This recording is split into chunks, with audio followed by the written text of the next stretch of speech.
اگر آپ کو کبھی ایسا لگا کہ آپ ہمیشہ پس منظر پر یعنی بیک گراؤنڈ میں کام کرتے ہیں، آپ کی محنت کو کوئی نہیں دیکھتا، آپ دوسروں کی طرح مشہور نہیں ہیں، تو یہ ویڈیو آپ کے لیے۔ آج کے سرمن میں اندریاس رسول کی زندگی آپ کی یہ سوچ تبدیل کر دی، کیونکہ خدا کی نظر میں اصل ہیرو وہ نہیں جو سٹیج پر ہو، بلکہ وہ ہے جو دوسروں کو خدا تک لائے۔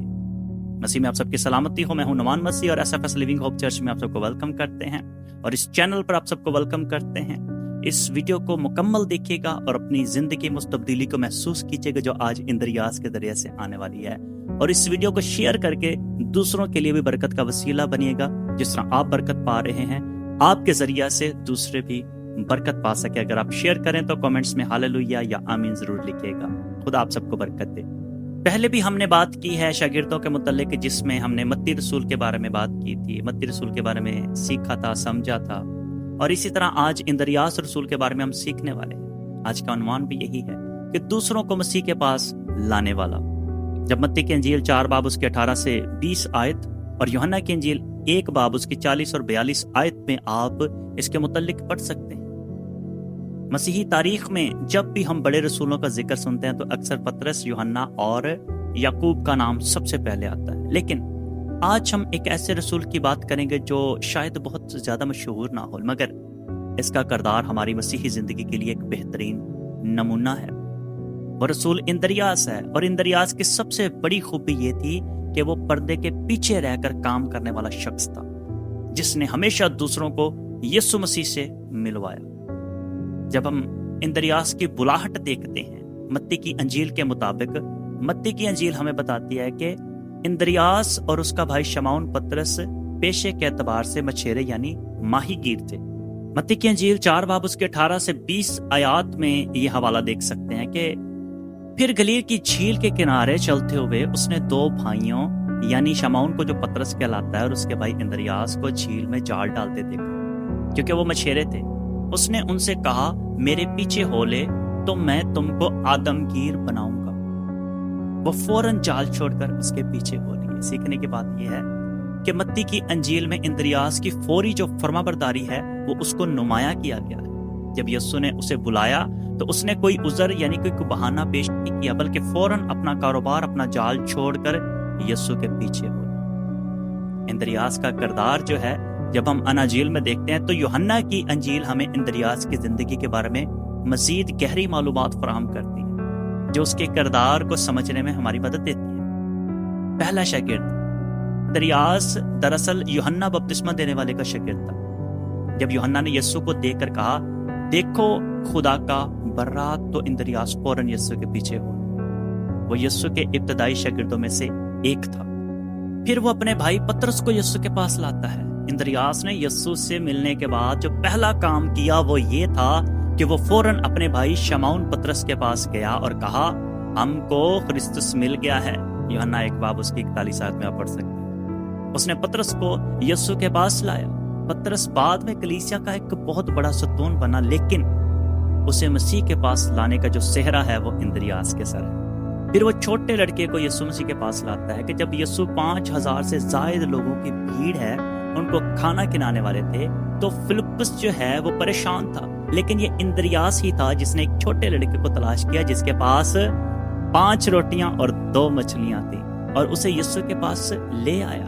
یوحنا 6 باب اس کی 8 اور 9 آیت میں ہم پڑھتے ہیں۔ پھر غیر قوموں یعنی یونانیوں کو یسوع تک لاتا ہے۔ جب کچھ یونانیوں نے یسوع سے ملنے کی خواہش ظاہر کی تو فلپس کے پاس آئے، تو فلپس جو ہے وہ اندریاس کے پاس گیا، اور اندریاس انہیں یسوع کے پاس لے گیا۔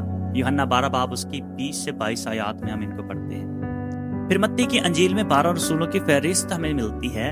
متی کی انجیل 10ویں باب میں جب یسوع اپنے 12 شاگردوں کو رسول مقرر کرتے ہیں اور انہیں اختیار دے کر بھیجتے ہیں، تو وہاں بھی اندریاس کا ذکر نمایاں طور پر ہمیں ملتا ہے۔ متی کی انجیل 10 باب اس کے 2 آیت میں لکھا ہے، ان 12 رسولوں کے نام یہ ہیں، پہلا شمعون جو پطرس کہلاتا ہے اور اس کا بھائی اندریاس۔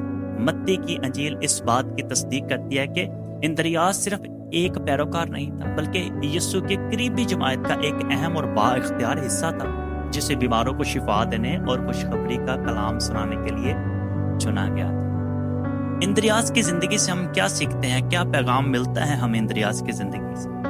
اندریاس رسول کی زندگی سے ہمیں چند نہایت اہم سبق ملتے ہیں۔ ہمیں مشہور ہونے کی ضرورت نہیں ہے۔ اندریاس کبھی پطرس یا یوحنا کی طرح مشہور نہیں ہوا اور نہ ہی اس نے بائبل کی کوئی کتاب لکھی، لیکن وہ خدا کی بادشاہی میں ایک عظیم خادم تھا۔ ہمیں بھی خدا کے کام کے لیے دنیاوی شہرت کی ضرورت نہیں ہے۔ پھر خوشخبری بانٹنے کی جو شروعات ہے وہ گھر سے کریں۔ اندریاس نے بھی سب سے پہلے اپنے سگے بھائی کو مسیح کے بارے میں بتایا۔ ہمیں بھی اب چاہیے کہ اپنے ہی جو عزیز و اقارب ہیں، اپنے گھرانے جو اپنے دوست جو ہیں، اپنی گواہی کو، اپنی اس خوشخبری کو جو یسوع مسیح کی ہے ان کے ساتھ شیئر کریں اور آغاز کریں۔ پھر چھوٹی چیزوں کو خدا کے ہاتھ میں دینا، جیسے اندریاس اس چھوٹے لڑکے کو جس کے پاس روٹیاں اور مچھلیاں تھیں یسوع کے پاس لے آیا۔ ہمیں بھی چاہیے کہ ہم اپنی چھوٹی چھوٹی جو صلاحیتیں ہیں، ٹیلنٹس جو ہیں، خدا کو سونپ دیں، کیونکہ خدا چھوٹی چھوٹی چیزوں سے بڑے معجزات کرتا ہے۔ مزید اگر ہم اندریاس کی زندگی کے بارے میں مطالعہ کرتے ہیں تو تاریخی اور کلیسیائی جو روایات ہیں، ٹریڈیشنز ہیں، ان کے مطابق اندریاس رسول نے عید پینتیکوست پر روح القدس پانے کے بعد خوشخبری کی جو منادی کی، وہ بہت سفر کی اس نے۔ اگرچہ اناجیل میں ان کے آخری ایام کا کوئی ذکر نہیں ہے، لیکن جو قدیم مسیحی ہیں اور مورخین ہیں اور روایات ہمیں ان کی زندگی کے اختتام اور خدمت کے بارے میں بتاتی ہیں۔ پہلی بات ہے خوشخبری کی منادی اور اس کا سفر ہے۔ روایات کے مطابق اندریاس رسول نے مختلف علاقوں میں جا کر خوشخبری کی منادی کی۔ انہوں نے بحیرہ اسود، جسے بلیک سی کے ارد گرد کے علاقوں یعنی سیتھیا اور موجودہ روس اور یوکرین کا جو علاقہ ہے، اور تھریس میں منادی کی۔ اسی وجہ سے انہیں روس اور یوکرین کا سرپرست بزرگ یعنی کہ پاترون سائنٹ بھی کہا جاتا ہے۔ انہوں نے بازنطین، جو بعد میں قسطنطنیہ اور اب استنبول کہلاتا ہے، اس میں بھی کلیسیا کی بنیاد رکھی۔ وہاں کے پہلے بشپ مقرر ہوئے۔ پھر اندریاس کی زندگی کا اختتام ہوتا ہے شہادت کے طور پر۔ کلیسیائی روایات کے مطابق اندریاس رسول کی شہادت یونان کے شہر پاترس میں ہوئی۔ گرفتاری کی وجہ کیا تھی؟ وہاں کے رومی جو گورنر ہے ایجیاس کی بیوی جو ہے اندریاس کی منادی کے ذریعے مسیحی ہو گئی تھی۔ اس بات پر رومی جو گورنر ہے شدید غصے میں آ گیا اور اس نے اندریاس کو گرفتار کر کے سزائے موت سنائی، اور پھر مخصوص جو صلیب، ایکس شکل کی جو صلیب ہے، روایات کے مطابق اندریاس کو صلیب پر دینے کا حکم ہوا تو انہوں نے گورنر سے درخواست کی کہ انہیں عام صلیب جیسی یسوع مسیح کی صلیب تھی نا، اس پر مصلوب نہ کیا جائے، کیونکہ وہ خود کو اپنے خداوند جیسی صلیب پر مرنے کے لائق نہیں سمجھتے تھے۔ چنانچہ انہوں نے ایک ایکس شکل کی صلیب جو تھی اس پر مصلوب کیا گیا، جسے آج بھی سینٹ اینڈریوز کراس کہا جاتا ہے۔ اور بات یہاں تک محدود نہیں ہے، وہ اپنے آخری وقت تک منادی کرتے رہے، اور کہا جاتا ہے کہ انہیں کیلوں سے ٹھونکنے کی بجائے رسیوں سے صلیب پر باندھا گیا تھا تاکہ وہ زیادہ دیر تک تڑپ سکیں۔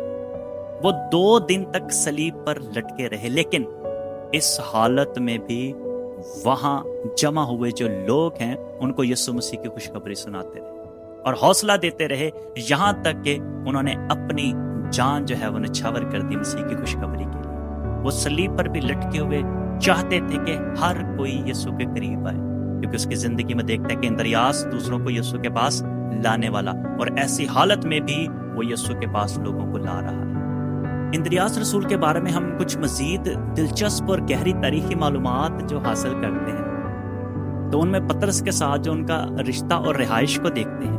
بائبل مقدس کے مطابق اندریاس اور پطرس نہ صرف بھائی تھے بلکہ وہ مچھلیوں کے کاروبار میں شریک بھی تھے۔ متی کی انجیل کے مطابق گلیل کے جو جھیل ہے اس کے کنارے کام کرتے تھے، جبکہ یوحنا کی انجیل 1 باب اس کی 44 آیت کے مطابق ان کا تعلق بیت سیدا نامی شہر سے تھا، جو کہ گلیل کی جھیل کے قریب واقع تھا۔ بعد میں وہ کفرنہوم میں منتقل ہو گئے، جہاں وہ ایک ہی گھر میں رہتے تھے، مرکز 1 باب اس کی 29 آیت کے مطابق۔